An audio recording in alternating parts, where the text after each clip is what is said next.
예수는 그리스도. 바로 예수가 그리스도가 되어질 때 운명이라는 그 저주의 틀에서 벗어날 수 있고요. 특히 사망 권세로 일평생 나를 종노릇하게 만드는 죽음의 세력을 잡은 자 마귀를 멸할 수 있는 권세가 주어지는 겁니다. 그뿐 아니라 사주팔자라는 이 시간표 속에서 끊임없이 죄의 권세가 여러분 영혼을 불신앙하게 만들어서 너희 아비로부터 3, 4대까지 이르러 완전 망하게 만드는 이 사탄의 세력을 멸할 수 있는 길이 열리게 된 것입니다.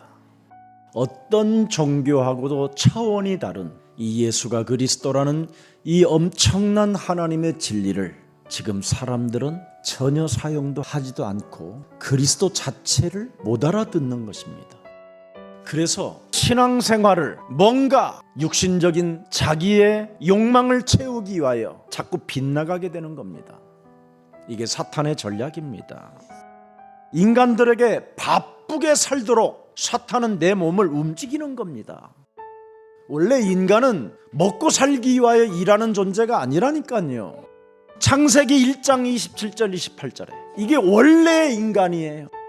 하늘과 땅, 바다를 다스리는 게 인간이지. 그러면 저절로 거기서 생산이 일어나고 거기서 나오는 엄청난 바다의 풍부함들이 여러분에게로 속속속 들어가는 겁니다.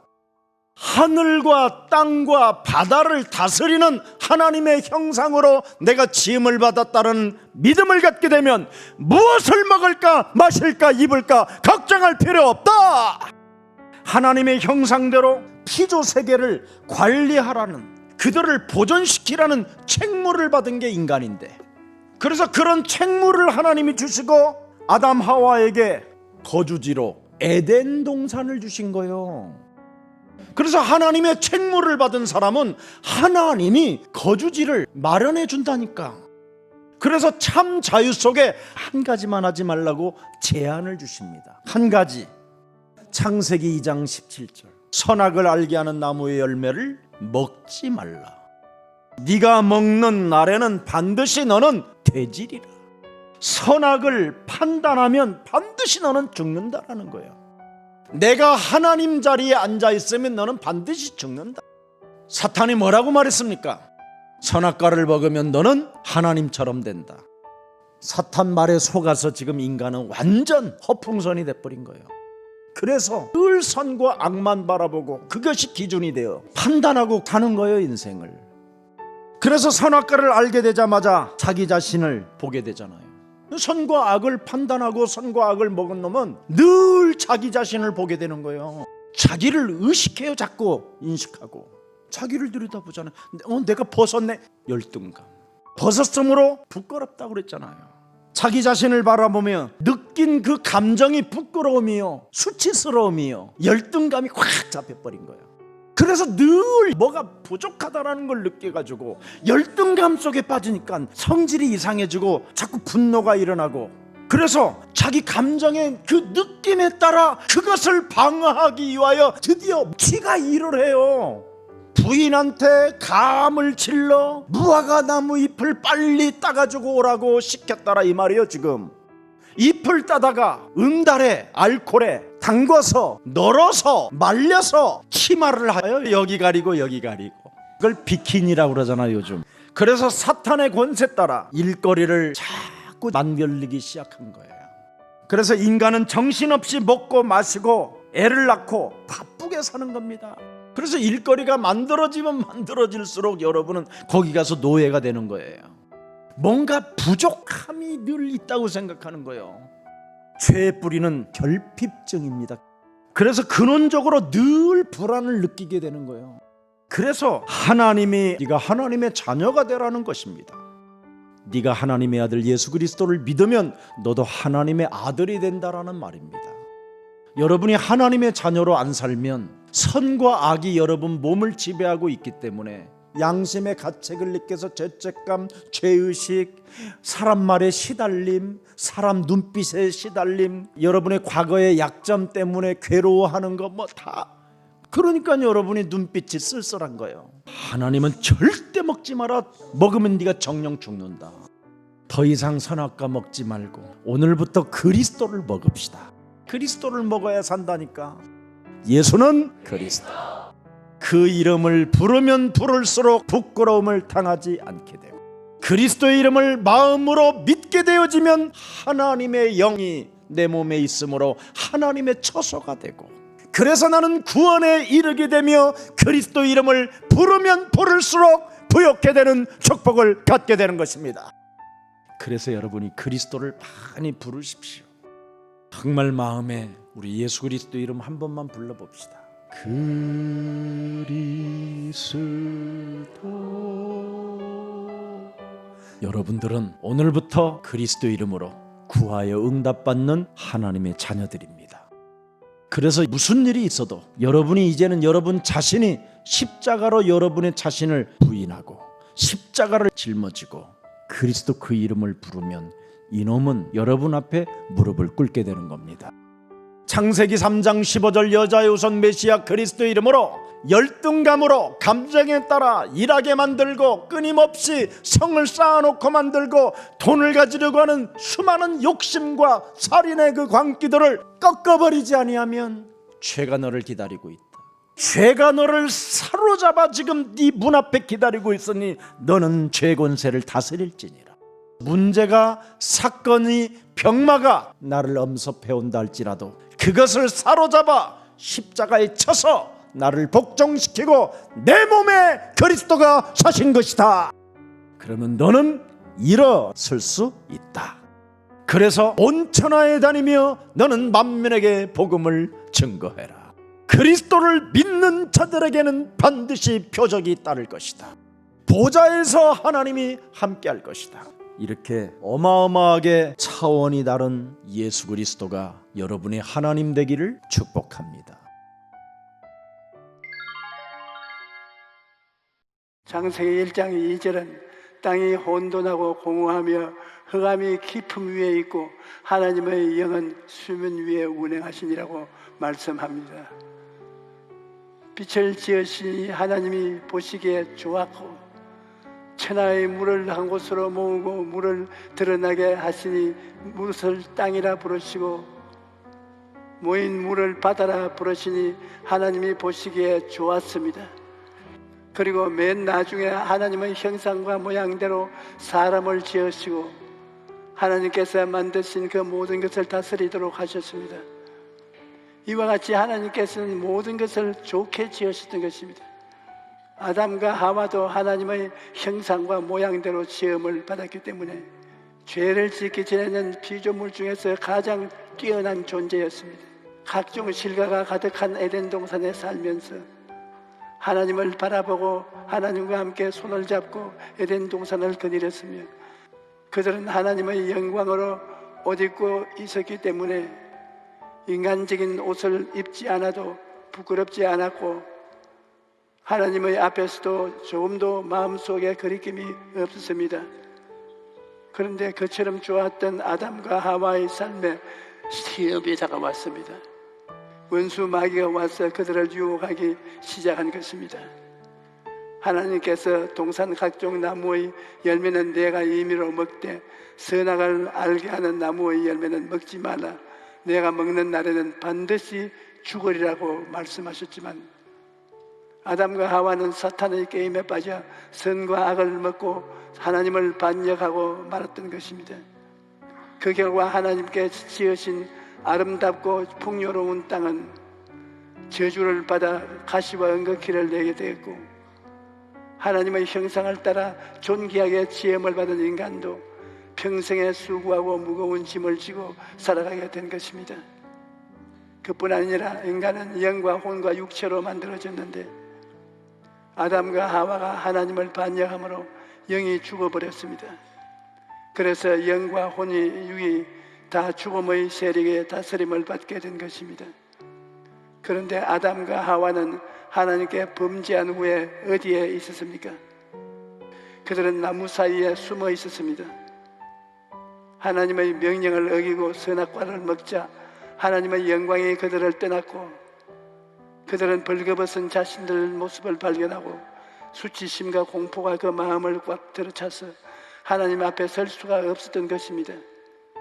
그리고 하나님께서 예비해 주신 아름다운 처소를 상실하고 죄악의 그늘, 질병과 가난과 저주의 그늘, 죽음과 멸망의 그늘에 숨을 수밖에 없었던 것입니다. 그런데 성경을 보면 좋으신 하나님은 아담과 하와를 포기하지 않으셨습니다. 하나님께서 아담에게 내가 어디 있느냐라고 말씀하신 것은 아담을 하여금 자기가 처한 상황을 깨닫고 회개함으로 하나님께 돌아오도록 하기 위한 것입니다. 아담과 하와는 무화과 나무 잎으로 치마를 만들어 자신들의 수치를 가려주고 했지만 해가 비치자 곧 말라버렸습니다. 이것은 인간의 힘으로는 결코 죄와 허물을 가릴 수가 없는 것을 보여줍니다. 오늘날 사람들은 윤리와 도덕이라는 나무잎으로 치마를 만들어 벌거벗은 수치를 가려주고 하지만 그런 방법은 아무 소용이 없습니다. 그래서 하나님께서는 아담과 하와를 위해 짐승을 죽이고 그 가죽을 벗겨 옷을 만들어 그들의 수치를 덮어주신 것입니다. 여러분, 수치와 허물을 덮어주는 것은 사랑의 표현일 뿐입니다. 만약 하나님께서 우리의 죄와 허물을 있는 그대로 심판하셨다면 여기 살아남아 있을 사람이 아무도 없을 것입니다. 하나님께서는 우리를 긍휼히 여기시고 사랑하셔서 그 아들 예수 그리스도를 보내어 그 보혈로서 우리의 죄를 허물을 덮어주신 것입니다.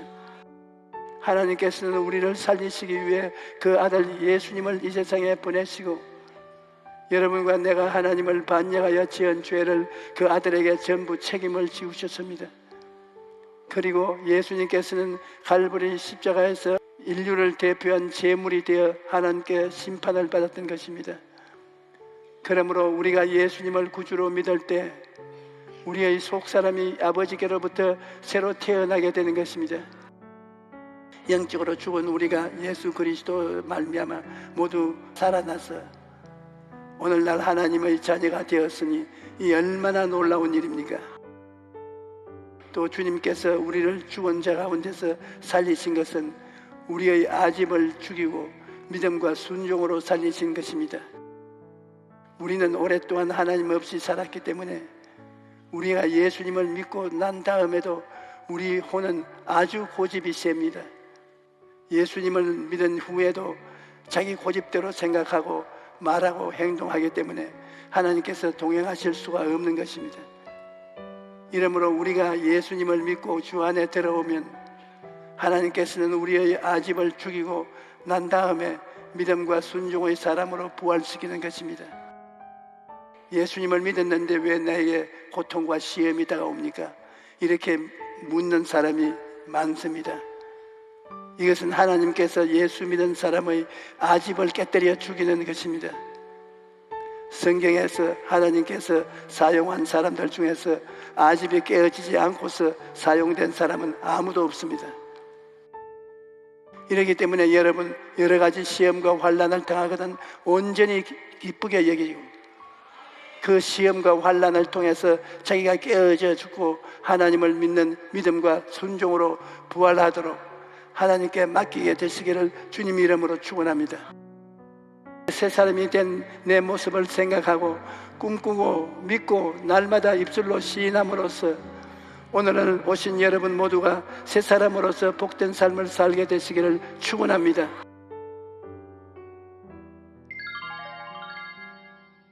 하나님은 왜 아담에게 선악의 지식을 추구하지 말라고 하셨을까요? 큰 이유는 딱 하나라고 그랬어요.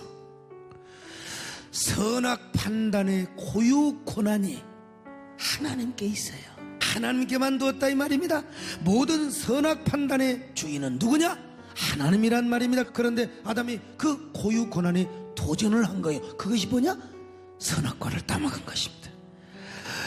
여러분, 아담과 하와가 하나님 의존적으로 살아야 되는데 자기가 선악 판단의 주인이 되고자 했던 것입니다. 그래서 선악과를 따먹었는데 그 결과가 뭐냐? 죽음이었어요.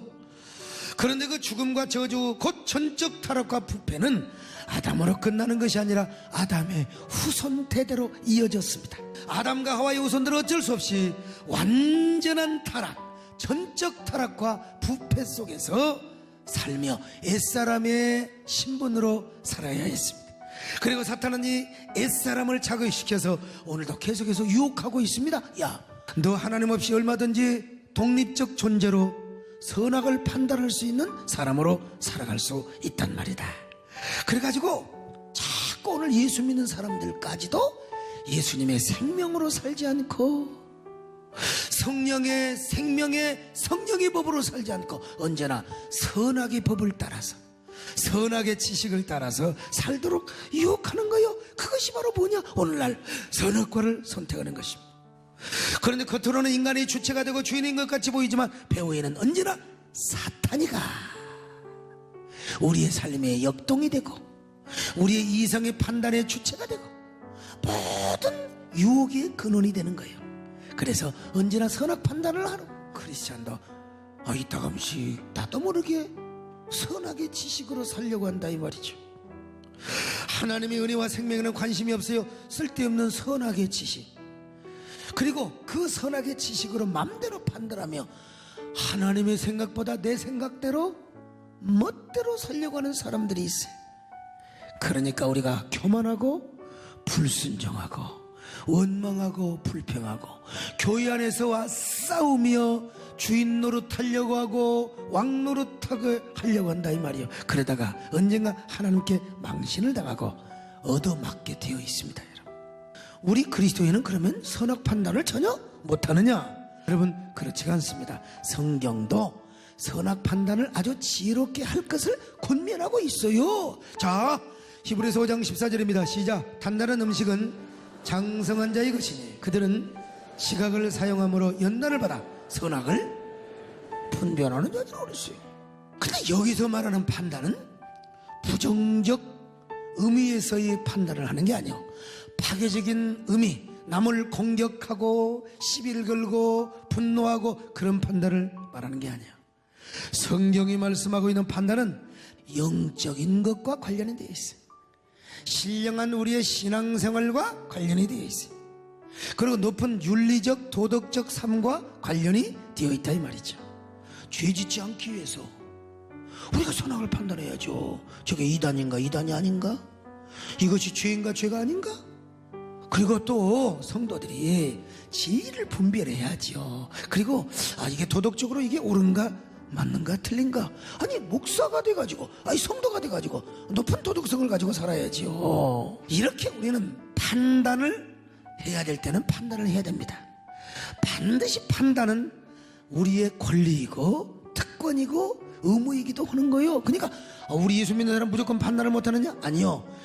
우리 안에 있는 신령한 지각을 이용하여 그 판단의 기준은 말씀이 되어야 됩니다. 그리고 그 판단의 원동력과 주체적 자아는 바로 내 안에 새로 거듭난 새 자아가 성령님의 은혜를 입고 성령님의 감동을 받아서 신령한 판단을 하게 된다 이 말입니다. 여러분, 표면적으로 볼 때는 내가 판단한 것 같지만 근원적으로는 내 안에 계시는 주님이 진정한 판단의 주인이 되셔서 내 영혼과 신앙 인격을 통하여 판단하게 된다. 그러니까 언제나 기도하시기를 바랍니다.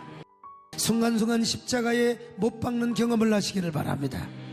그리고 옛사람의 모든 사탄이 유혹하는 옛사람의 유혹을 여러분들이 다 버리시고 언제나 새 사람으로 살아가시기를 바랍니다. 성령의 능력으로 살아가시기를 바랍니다. 성령의 감동으로 살아가시기를 바랍니다. 언제나 주님 앞에 무릎을 꿇고 진정한 경배와 찬양을 드릴 수 있기를 바랍니다. 그럼 오늘날 우리가 뭐가 생명나무를 선택하는 거냐? 예수 그리스도를 구주로 영접하고 순간순간 그분의 생명을 선택하는 거예요. 예수 그리스도께서 제2의 생명나무 내지는 진정한 생명나무로 오셨기 때문에 1차적으로 예수 그리스도를 믿는 거예요. 그래서 예수 그리스도를 믿었으면 우리의 신앙 현장에서도 언제나 그분의 정신을 따라가고 자신 안에 성령님의 감동과 주장을 따라서 살아야 한다 이겁니다. 여러분, 내 선입견에 맞느냐 안 맞느냐 이게 중요한 게 아니요. 아무리 손해가 나고 불이익이 닥친다 할지라도 그것이 은혜가 되고 그것이 생명이 되고 그것이 주님이 기뻐하신 바가 된다면 과감하게 선택한다 이거예요. 왜? 여기에 하나님의 생명이 있기 때문에, 여기에 하나님의 은혜가 있기 때문에 이것이 우리의 삶의 원리가 되어야 될 줄로 믿습니다. 우리가 아무리 원망하고 불평할 일이 생겨도 여러분 그냥 감사하는 게 좋습니다. 지금의 상황이 도무지 마음에 들지 않고 원망스러운 마음만 생겨나도 그냥 감사하세요. 그냥 감사하세요. 도무지 지금의 환경과 지금의 상황이 궁핍하고 곤란하고 힘들기만 할지라도 그냥 감사하세요. 그냥 나의 힘이 되신 여호와여, 내가 주님을 사랑합니다. 바로 이런 삶을 사는 것을 성경은 뭐라고 그러냐? 아름다운 지혜라, 생명의 지혜라. 그리고 그 지혜는 뭐라고 그러냐? 생명나무라. 은혜를 추구하시기를 바랍니다. 생명나무를 선택하시기를 바랍니다.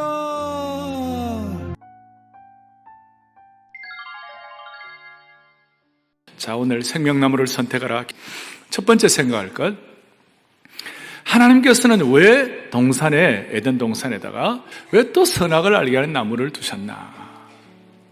왜 선악을 알게 하는 나무를 두시고 왜 생명나무를 두셨을까? 한번 이걸 생각을 해보세요. 이거 하나님 책임 아닌가? 여러분들은 다 경건하셔서 그런 질문 안 해보신 것 같아요. 그렇게 이제 질문을 자주 제가 들었어요. 선악을 알게 한 나무를 따먹게 하신 분이 하나님이 아니다. 그거는 우리가 따먹은 거다.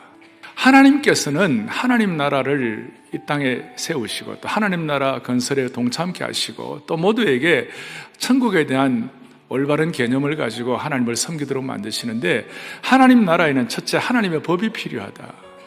그러니까 이 법은 안 지키면 내가 혼내준다는 그런 차원에서 하나님이 세우신 것이 아니라, 이 법을 지키면 일반 사람들, 세상 사람들이 알지 못하는 놀라운 축복을 갖게 될 것이다. 두 번째로 무슨 얘기를 하는가 하면, 하나님은 우리를 지으시고 하나님의 형상대로 지으셨다.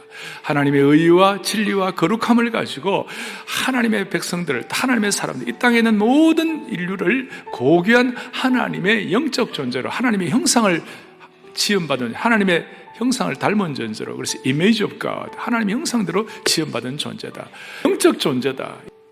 그래서 하나님은 우리를 지으시고 어떻게 우리를 취급하느냐, 개나 동물이나 돼지 같은 그런 어떤 동물 취급을 하지 않으시고, 우리는 하나님의 고귀한 인격적인 존재이기 때문에, 하나님의 큰 마음이 담겨있기 때문에 하나님은 우리를 통하여, 하나님께서 우리를 고귀한 영적 존재로 대우하시는 것, 그것이 바로 선악을 알게 한 나무의 실과는 따먹지 말라. 그렇게 하나님께서 길을 열어주신 것이다.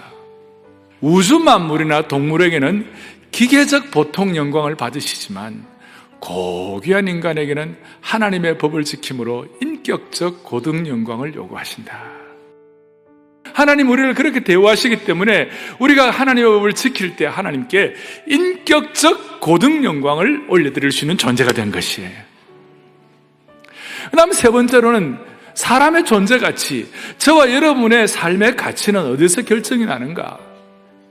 우리는 아무리 억만금을 얻고, 우리는 아무리 대단한 위치에 올라가고, 우리는 수많은 지식을 쌓아도요, 어떤 인간도 삶의 허물을 극복할 수 없어요. 아무리 대단해도 우리의 삶의 텅 빈 공간을 어떤 것으로도 채우지를 못해요. 인간은 딱 하나예요. 우리는 하나님의 존재로 지음받았기 때문에 우리의 삶의 가치, 우리의 삶의 보람은 딱 하나예요. 하나님을 사랑하는 걸 통하여 가치를 느끼게 되어 있는 것이에요. 세상에 억만금을 갖고 세상의 최고의 위치에 올라간 사람도 얻지 못하는 삶의 보람, 감격, 은혜, 삶의 어떤 열매, 이 모든 가치 있는 것을 인간으로 태어난 모든 존재는 하나님을 사랑해야 가치를 느낄 수 있도록 만들어주셨어요. 왜 그렇게 했느냐? 그거 물으면 안 돼요. 여러분, 부모가 자식이 부모 왜 나를 낳으셔서 이렇게 말할 수 없는 것과 똑같아요. 하나님이 우리를 천지를 창조하신 건 하나님의 당연하신 하나님의 일이셨어요. 우리가 하나님 왜 천지 창조했냐, 왜 그랬냐, 어떻게 했느냐 물어볼 그거 해봐야 소용이 없어요. 이미 그렇게 돼 있기 때문에. 그러면 우리가 하나님 사랑하는 것을 뭘로 표현하는 것이? 하나님의 계명을 지킴으로 삶의 가치를 느끼도록 만들어 주셨어요. 그래서 요한은 나중에 깨닫고 나의 계명을 지키는 자가 나를 뭐하는 자라고요? 사랑하는 자다. 그렇습니다, 여러분. 주님을 사랑함으로 말미암아 그것은 주님의 계명을 지키는 것을 통하여 표현되고 이걸 통하여 인생의 모든 허물을 극복하게 되는 것이에요. 그래서 이런 은혜를 가지고 우리 인생을 살아가는 동안 내가 옳으냐 그르냐 이것이 아니라 선악을 알게 할 나무를 선택하는 것이 아니라 생명나무를 선택하여 우리 생애가 가장 가치 있도록 만들어주시는 주님을 찬양하십시다. 선악을 알게 할 나무를 선택하는 그 순간 결과는 책임 전가가 일어나는 것이에요. 하와가 선악과를 따먹게 된 이유는 원래는 영적 경계선이 딱 세워져 있고 영적 안테나가 그것을 인지하면 자동적으로 하나님의 백성들은 알람이 터져나와야 되고 알람이 터져나오면 위험하다 그런 경계 사인이 있어야 되는 것이 당연한데 하와에게는 그것이 무너져버린 것이에요. 하나님이 하와에게 주신 인생의 중요한 사명과 하나님께서 하와를 이 땅에 지으신 목적에 대해서 그것이 그냥 비전과 초점이 흐려져 버리니까 그냥 그것이 무너져 버리고 영적 알람과 사인이 나오지 않으니까 선악을 알게 나무 실과 따먹게 되어 버렸어요. 오늘 이 경계선이 다시 회복되기를 원하는 것입니다. 인간의 이게 죄성이에요. 치명적인 약점이에요. 그런데 선악을 알게 한 나무를 선택하지 아니하고 생명나무를 선택하면 책임 전가를 하는 것이 아니라 그 상황, 그 어려운, 내게 어려움을 끼친 사람, 또 어려움이 되는 상황, 그 상황 자체를 잘 그 생명나무를 선택함으로 말미암아 결과가 뭐냐? 책임 전가가 아니라 그 나를 어렵게 하는 상황, 어렵게 하는 사람이 오히려 나를 다듬어주고 오히려 내가 영적으로 더 성숙하게 하고 영적으로 성공하게 하는 그런 도구가 되는 줄로 믿게 되는 것이에요. 따라서 오늘 여러분들 마음에 다짐을 하셔야 돼요. 이유 없이 가까운 혈육이나 이유 없이 대적이나 이유 없이 모르는 사람들, 이유 없이 고통을 당하는 일들이 많이 있었을 때 설령 또 여러분들이 잘못해서 그런 고통을 당하는 있다 할지라도 그런 상황 가운데서 생명나무를 선택하면 하나님께서 그걸 통해서 영적으로 성공하도록 길을 열어주시리라고 믿습니다. 상대방이 잘못할 수가 있습니다. 상대방이 잘못했을 때 저 사람 나빠 그러면서 나 똑같이 복수하겠다는 마음 갖고 있는 그 순간 무슨 일이 벌어지는가? 가해자인 상대방이 내 인생의 영적 세계에서 주인이 되어버리는 것이. 우리 평생 이런 우를 범치 않는 지혜자가 되기를 원하는 것이에요. 여러분, 우리의 원수는 마귀이지 사람이나 환경이 아닌 것임을 믿어야 하는 것이에요. 그래서 이번 한 해 동안 여러분들 힘들 때마다 남들이 나에게 못되게 굴 때마다 내 삶의 상향등을 비추지 말고 생명등을 비추기를 원하는 것이에요. 상대방의 잘못에 대해서 영향받지 마시기를 바라요. 그리고 하나님께서 처리할 것을 믿으시기 바라요. 이것이 생명나무를 선택하는 분의 가치관이에요. 그리고 생명나무를 선택하는 그 자체가 크게 보면 최고의 지혜를 가진 자가 되는 것입니다. 할렐루야. 하와가 선악과를 먹을 때 선악과가 선악과로 보여야 되는데 어떻게? 보암직도 하고 먹음직도 하고 탐스럽게도 생긴지라. 그 뒤집어진 거거든. 그 뒤집어진 거야. 그러니까 맨정신으로 본 게 아니고 뭐해서 본 거요? 뒤집어져서 본 거예요. 다윗이 다 신하들이 전쟁터 나갔는데 성벽을 거니는데 웬 여자가 목욕을 하는 거예요. 목욕을. 그런데 이 여자는 생각하기를 집에 서니까 누가 나를 보랴 이렇게 생각한 것 같아. 높은 데서 보이는 걸 모르고. 근데 차라리 확 퍼져버렸으면 괜찮아요. 내가 볼 때. 이 여자가 완전히 그냥 확 퍼져버렸으면 다윗이 보고 어지간히도 살도 쪘다 이랬을 텐데 이게 완전 36, 23, 36이네. 왜 그러냐면 명색이 그래도 그 여자가 그래도 누구의 부인이요? 우리야 장군의 부인이란 말이에요. 그러니까 장군이니까 나름대로 괜찮은 여자를 얻었을 거 아니에요. 상식을 동원을 해봐봐. 가서 본 적은 없지만 물어보나 만나지? 아니 그래서 내가 볼 때 그러니까 그 옛날이나 지금이나 그런 상식을 대입을 했을 때 장군 부인이니까 그래도 확 퍼진 여자는 아니었을 거다 그 말이죠. 예.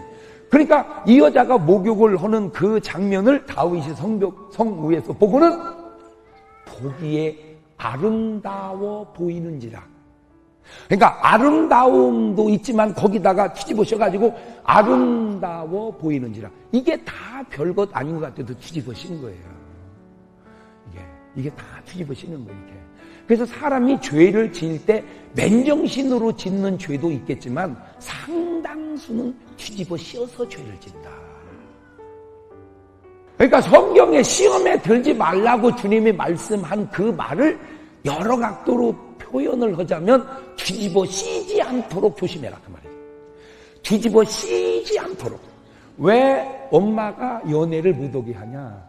연애는 좋은 건데 되게 뭐 할까 봐서 뒤집어 씌일까 봐서. 가지고 이제 뒤집어 씌면 엄마가 볼 때는 아닌데 지가 볼 때는 기란 말이요. 가지고 이제 엄마가 반대하면 순종을 해야 되는데 엄마가 살아? 내가 살아. 왜 이래? 그래요. 네가 살아. 내가 사는 게 아니야. 네 말이 맞아. 근데 문제는 네가 계속 결혼해서도 뒤집어 씌워서 살아야 되는데 결혼하면 이 뒤집어 씌인 것이 거쳐. 그러면 너는 후회하기 시작하는 거요. 왜냐? 너는 뒤집어 씌워서 데려왔고 너 부모는 맨정신으로 보니까 어느 정도는 부모의 허락을 득하는 결혼이 되게 성공할 확률이 많더라 그 말이야. 내가 왜 이 얘기를 하느냐? 오늘날 가정이 너무 쉽게 깨져가기 때문에 그런 거예요. 적어도 우리 둘은 하나님이 짝 지어줬다는 응답은 받고 살아야 될 거 아니에요. 성경에 말하는 거죠. 하나님이 짝 지어주신 것을. 그 하나님이 짝 지어주는 하나님의 짝을 찾아야지 뒤집어 씌인 짝을 찾아서는 안 된다. 왜 내가 이 이야기를 길게 얘기하냐면 이놈의 마귀란 놈이 사람을 파괴할 때 뒤집어 씌워서 파괴하는데 이 뒤집어 씌는 것이 선악과를 먹을 때도 뒤집어 씌지만 여자 고를 때 뒤집어 씌게 하는 역사가 많다고 말이에요. 여자 고를 때. 그래서 부탁드립니다. 맨정신으로 골라오세요. 그래서 절대 인생을 살면서 뭐를 조심해라? 뒤집어 씌우는 걸 조심해라. 성공할 사업이 성공하고 실패할 사업이 실패하는데 실패할 사업이 성공할 것처럼 보여지는 것도 뒤집어 씌운 거예요. 좋은 여자가 좋게 보이고 나쁜 여자가 나쁘게 보여야 되는 나쁜 여자가 좋게 보이는 거 뒤집어 씌운 거예요. 좋은 것이 좋게 보이고 나쁜 것이 나쁘게 보이는데 나쁜 것이 좋게 보이고 뒤집어 씌운 거예요. 다 뒤집어 씌는 거예요. 누가? 저는 마귀란 놈이에요. 여러분은 뭐든지 신앙에서도 그러니까요 내가 이단을 만나서 얘기해보면 확신이 우리보다 더 확신이요. 우리는 진짜잖아. 일단 지네는 이단이고 근데도 일단보다 이단이 확실히 더녀 확신이. 이게 왜? 뒤집어 씌웠다 이게. 뒤집어 씌웠다 이게. 난 이게 안타까워서 그래. 그런데 하나님이 만든 인간 이전에 천하를 지었단 말이에요. 이게 천하를 이게 이 세상을 지을 때마다 하나님이 쓰신 말이 있는데 보시기에 좋았더라. 보시기에 좋았더라. 보시기에 좋았더라고 그렇게 말씀하신 그 세상을 다 못해도 안 되는 게 있는데 사람만은 못해요. 알아들어야 되는데 그게 너희가 온 천하를 얻고도 생명을 잃으면 무엇이 유익하겠느냐. 그러니까 그 보시기에 좋다고 한 온 천하를 다 못해도 나만 못하다. 너희가 무엇을 주고 생명을 바꾸겠느냐. 생명은 뭐보다 귀중하다? 천하보다. 그러니까 보시기에 좋은 것들 다 못해도 나만 못한데 사람이 그걸 모르고 살아. 그것도 뒤집어 씌워서. 나는 객관적으로 장동건 씨보다 못한데 우리 엄마는 장동건이 열을 보태도 너만 못하다는 거예요. 왜 우리 엄마는 장동건 씨 열을 보태도 나만 못하다고 그렇게 말씀하실까? 나는 자식이니까.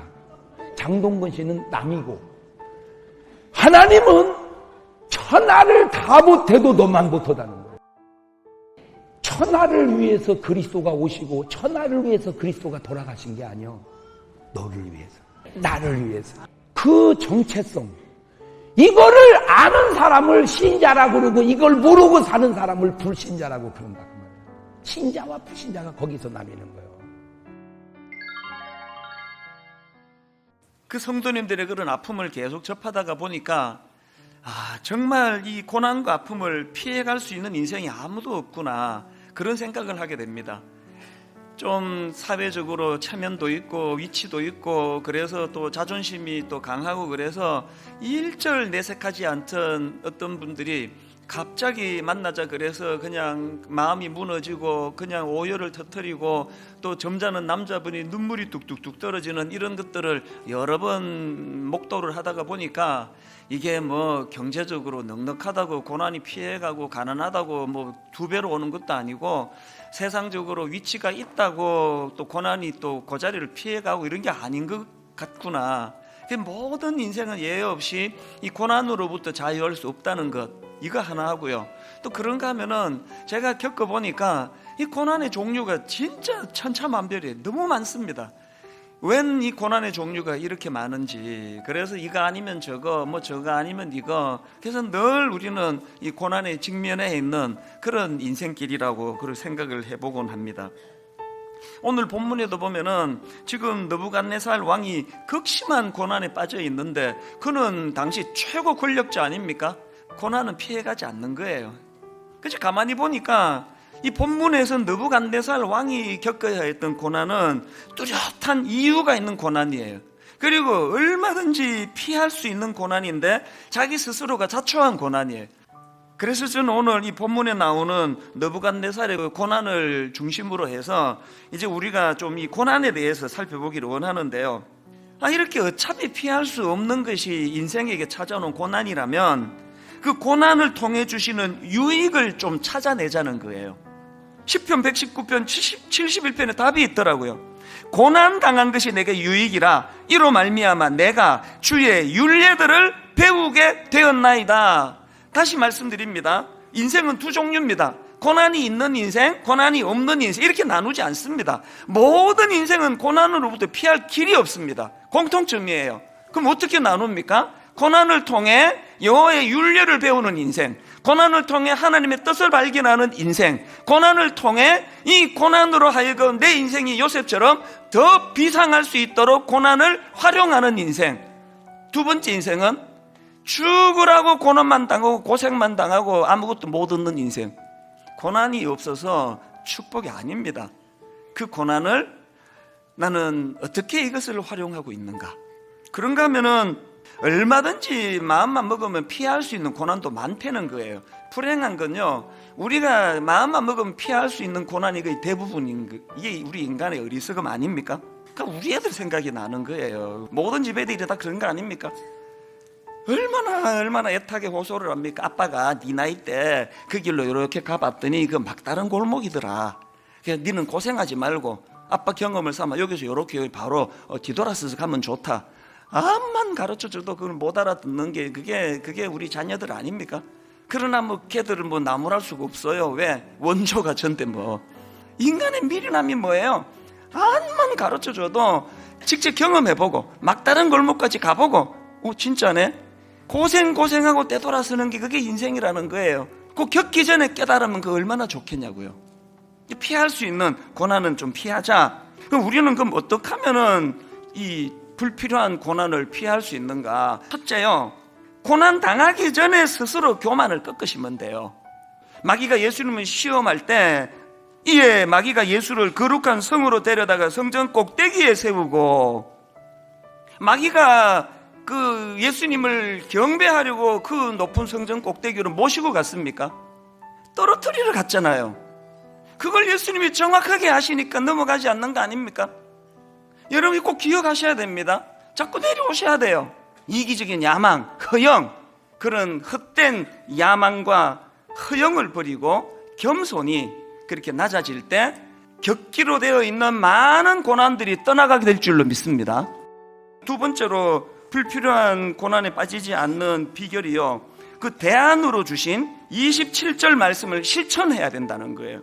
그런즉 왕이여 내가 아뢰는 것을 받으시고 공의를 행함으로 죄를 사하고 가난한 자를 긍휼히 여김으로 죄악을 사하소서. 그 다음 보세요. 그리하시면 왕의 평안함이 혹시 장구하리이다 하니라.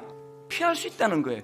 당신 진짜 고난을 피하고 싶습니까? 그런 포악한 짓을 멈추고 공의를 행하라는 거예요. 공의를. 오늘 우리에게 적용되는 거 없습니까? 내 위치에서 내가 저지르고 있는 포악한 짓을 그만두는 거예요. 여러분, 어떤 상황이든지 간에 하나님께서 한 감찰자를 보내주셔서 우리를 감시하고 계시다는 걸 잊지 마시기를 바랍니다. 그런가 하면은 여러분 대안 하나 더 있는데요. 가난한 자를 긍휼히 여기라는 거예요. 여기서 가난한 건 물질적으로 1차적으로는 물질적으로 가난한 것들을 설명하겠지만 억울한 일을 당해도 가난하고 힘이 없어서 그 억울함을 호소할 곳이 없는 이웃들의 편이 되는 거, 연약한 이웃들을 주님의 마음으로 긍휼히 여기는 그 마음을 회복할 때 고난을 피하게 해주신다는 거예요. 오늘 난 결론을 이렇게 맺기를 원합니다. 빌립보서 2장 3절 4절 아무 일이든지 다툼이나 허영을 하지 말고 오직 겸손한 마음으로 각각 자기보다 남을 낮게 여기고, 이게 다니엘의 대안 1번. 그 다음 4절은 2번.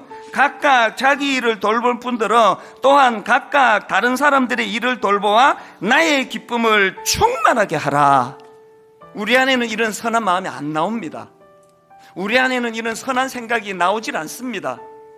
그렇기 때문에 빌립보 2장 6절부터 8절 그는 근본 하나님의 본체시나 하나님과 동등됨을 취할 것으로 여기지 아니하시고 오히려 자기를 비워 종의 형체를 가지사 사람들과 같이 되셨고 사람의 모양으로 나타나사 자기를 낮추시고 죽기까지 복종하셨으니 곧 십자가에 죽으심이라. 끝없이 당신을 낮추어 우리를 구원해 주신 예수 그리스도의 십자가의 그 사랑의 정신과 그 능력만이 우리로 하여금 이런 일을 행할 수 있는 동력을 제공하는 줄로 믿습니다. 십자가 앞으로 나아가셔서 이 은혜를 구하시기 바랍니다. 오늘 말씀 앞에 회개하고 자복함으로 피할 수 있는 고난을 피하게 하여 주시옵소서. 눈물로 하나님께 이 은혜를 구하는 저와 여러분 되시기를 바랍니다. 하나님은 하나님의 자녀들도 올림픽의 금메달과 같이 모두 영적인 메달, 믿음의 금메달을 따기를 원하십니다. 세상의 메달은 사람과 경쟁해서 사람을 누르고 짓밟고 치열하게 다 이겨서 올라가야 사람으로 오는 많은 상처를 받습니다. 영적인 메달은 그렇지 않습니다. 오히려 사람과 손잡고 양보하고 도와주고 길 열어주고 협조해주고 은혜를 베풀어도 하나님이 주시는 메달은 다 받을 수 있습니다. 그래서 우리는 하나님 주시는 이 메달은 영육에 다 같이 축복이고 이 부작용이 없어요. 세상 메달은 부작용이 많아요. 나는 여러분들이 세상에서도 성공하기를 바라지만은 꼭 하나님이 주시는 메달, 믿음의 메달을 다 따시기를 바랍니다. 그래서 디모데전서 4장에는 육체의 연습은 약간의 유익이 있으나 경건은 범사에 유익하니 금생과 내생의 약속이 있느니라. 이 두 메달, 믿음의 메달이든 육의 메달이든 세상 메달이든 모든 금메달은 쉽게 얻을 수 없어요. 이게 특징이에요. 공통점이에요. 아주 어려운 광야를 통과해서 쉽게 얻는 게 없어요. 절대로 낙심하거나 치우치거나 좌절하거나 흔들려서는 안 되는 거예요. 하나님은 이스라엘 백성, 사랑하는 그 민족을 택하여 광야로 집어넣어서 40년 훈련하는 거 보세요. 그 더운 날씨에 그 힘든 곳에 이스라엘 민족을 넣어서 영적 훈련을 시켜서 그 다음 가나안으로 보내는 거예요. 아브라함을 택하여 얼마나 훈련, 이삭, 야곱, 요셉 비참하도록 훈련시키는 거예요. 여러분 교회 나오셨습니까? 하나님은 여러분을 훈련시키는 거예요. 그 훈련 자체가 그게 축복이라는 거죠. 훈련이 없는 사람은 메달이 없는 거예요. 뭐 세상 메달은 없어도 되지만은 하나님이 주시는 이 메달을 못 받으면 안 돼요. 이 메달을 받아야 천국 가는 거예요. 이 메달을 받아야 영원한 축복을 받는 것입니다. 하나님은 한 사람 한 사람이 다 은혜와 축복 받기를 원합니다. 하나님이 그 아들을 이 땅에 보내주셔서 온 인류 누구든지 저를 믿으면 멸망하지 않고 영생을 얻기를 바라십니다. 하나님은 우리를 쉽게 복을 받도록 하지 않습니다. 하나님은 메달의 인생, 금메달 인생은 이스라엘 민족과 같이 힘들게 기르십니다. 오늘 애굽에서 나온 이스라엘 민족을 어렵게 광야로 인도하여 광야에서 40년 지나게 하는 거예요. 이 훈련이 가나안에 들어가서 큰일 나게 하고 나라를 세우고 위대한 민족으로 만들어 주시는 거예요. 이스라엘의 힘은 어디서 나오느냐? 여러분이 이걸 아셔야 돼요. 지난날의 이스라엘 역사도 광야, 오늘 이스라엘이 살고 있는 땅도 광야입니다. 살 수 없는 땅이에요. 이스라엘의 힘이 거기서 나오는 거예요. 우리는 영적으로 얼마나 하나님을 바라볼 수밖에 없는 이런 조건이 있을 때에 위대한 인물이 나오고 위대한 민족이 탄생되는 거예요. 우리가 조금 안전한 것 때문에, 조금 잘난 것 때문에 하나님과 멀어지는 거예요. 우리가 그전에 얼마나 기도하던 민족이 요사이 얼마나 게을러지고 냉랭해지고 영적 잠을 자는 거 보십시오. 사람은 간사하기 그지없습니다. 아멘. 인간은 간사합니다. 그래서 비가 안 오는 곳으로 데려다가 하나님 의지하게 하고, 농사 못 지을 곳에 가서 하나님 의지해. 왜? 하나님이 먹여주신다라. 광야를 지날 때 하나님이 저들에게 양식을 주셔서 만나를 주셔서 굶주리지 않게 하시고, 물이 한 방울 없는 광야에서 반석에서 샘을 내어 하나님이 샘을 주셨어요. 여러분이 다 하니까 하나님이 못해 그렇지요. 여러분이 하나님 도와주세요 해보세요. 하나님은 늘 도와주시는 거예요. 의지하려는 우리 하나님만 의지해야 하는 것이에요. 하나님 의지하고 기도해 보세요. 나는 할 수 없다 그러고 광야에서 하나님 앞에 기도해 보세요. 만나를 주시고 메추라기를 주시고 기적을 주실 줄로 믿습니다. 여러분의 어려움이 있다고 해서 오래 걸리는 게 아니에요. 한순간에 여러분을 건져주시고 30년 어려우니까 30년 걸리겠지 그런 생각하지 말아요. 기도하고 있으면 때가 되면 한순간에 기적이 일어나는 거예요. 믿음의 훈련만 잘 받으세요. 이 문제를 해결하려고 하지 말고 내가 정말 그만한 믿음이 있느냐, 훈련을 거친 믿음이 있느냐, 하나님 중심의 인격이고 삶이고 생활이 하나님 중심으로, 말씀 중심으로 살고 있느냐 하는 것이 중요하다라는 거예요. 그래서 우리는 무엇보다도 잘 믿기 위해서 광야를 거쳐야 하는 것입니다. 왜 훈련이 필요하냐? 이스라엘 민족은 애굽에서 살면서 애굽적으로 사는 거예요. 애굽의 생각, 원망, 불평하고 물질적이고 이기적이고 정욕적이고 태양신 중심으로 살아온 저들을 광야를 통과하지 않으면 안 되게 돼 있어요. 다 애굽의 것을 버리고 예배 중심의 삶, 기도하면 다 들어주신다, 하나님이 우리와 함께 하신다. 애굽 군대가 아니라 하나님의 군대가 우리를 지켜주신다, 하나님이 우리를 치료해 주신다, 내 앞날을 인도하신다, 행복하게 하신다. 하나님이 함께하는 것이 가장 귀한 거예요. 우리는 애굽에서 해방되어야 됩니다. 우리 민족이 일본에서 해방되듯이 우리는 영적으로 애굽 죄를 쫓아가고 물질 쫓아가고 욕심과 정욕과 이기적으로 살아온 이 모든 것에서 빨리 해방돼요. 마귀가 지배하는, 사탄이 지배하는 죄악 속에서 살아온 애굽을 빨리 떠나야 됩니다. 예수 믿고 예수 안의 삶, 하나님을 경외하는 자의 삶은 그런 삶이 아니에요. 내 영혼의 기쁨, 내 삶의 기쁨, 가나안의 삶, 광야를 거쳐서 하나님을 경외하는 믿음의 나라 만들고 믿음의 가정 만들기를 바랍니다.